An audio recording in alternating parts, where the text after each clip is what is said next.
Jewellery box, लगता है कुछ सवारी भूल गई है। ऐसा करती हूँ, खोल के देखती हूँ खाली है, कुछ इसमें है भी सही। अरे इसमें तो वाकई सोने के जेवरात हैं। इससे पहले कि रिक्शे वाले को पता चले, ऐसा करती हूँ ये सारे जेवर अपने बैग में छुपा लेती हूँ।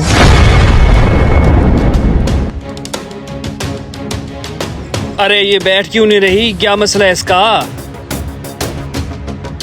अरे बेटा बैठ भी जाओ, पहले भी आपने बहुत लेट कर दिया है।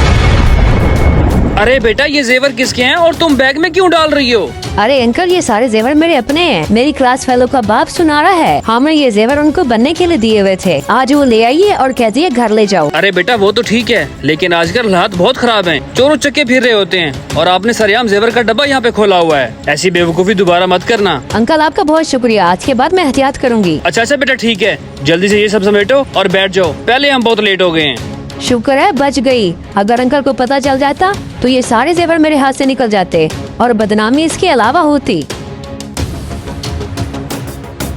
चले बेटा। जी चले आप। अरे भाई साहब शुक्र है आप मिल गए। मैं 1 घंटे से आपको ढूंढ रहा हूँ। अरे भाई साहब क्या हो गया, आपका सांस फूला हुआ है, इधर सामने आके बात करो। अरे भाई साहब क्या बताऊँ आपको, पिछले मोहल्ले में जहाँ आपने मुझे उतारा था, वहाँ उतरते वक्त मेरा जेवरों का डब्बा आपके रिक्शे में रह गया था और कल मेरी बेटी की शादी है। मैं इसलिए पागलों की तरह आपको ढूंढ रहा हूँ। अरे ये कहाँ से आ टपका, लगता है ये जेवर इसी के हैं। अब क्या करूँ? क्या जेवरों का डब्बा रह गया था? अच्छा इसका मतलब है वो जेवर इसके हैं जो ये बच्ची बैग में डाल रही थी। अरे भाई साहब आप परेशान ना हो, आपके जेवर मिल जाते हैं। आप आ जाए मेरे साथ, मैं अभी आपको जेवर ढूंढ के देता हूँ। अरे बेटा बात सुनो, जो आपके पास जेवर हैं वो किसके हैं? सच सच बताना, झूठ मत बोलना। अंकल मैं क्यों झूठ बोलूंगी, मैंने पहले भी बताया ये जेवर मेरे अपने हैं। अरे बेटा आपको खुदा का वास्ता है, आप भी जानती हैं ये जेवर मेरे हैं।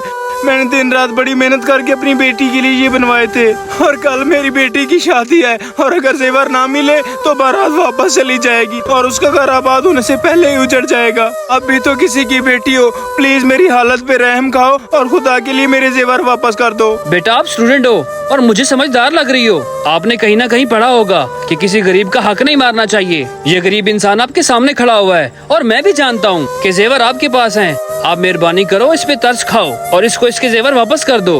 अंकल आप ठीक कह रहे हैं, मैं जेवर देखकर लालच में आ गई थी, मुझे अपनी गलती का एहसास हो गया है। मैं ये जेवर इनको वापस कर देती हूँ। ये ले बेटा अल्लाह आपका भला करे, आपने मेरी परेशानी हल कर दी और मुझे अपने खुदा पे यकीन था, वो मेरी हक हलाल की कमाई कभी जाया नहीं होने देता।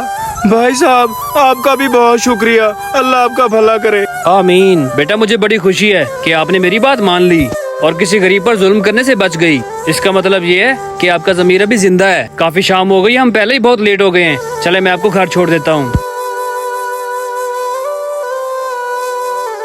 या अल्लाह मुझे माफ कर दे।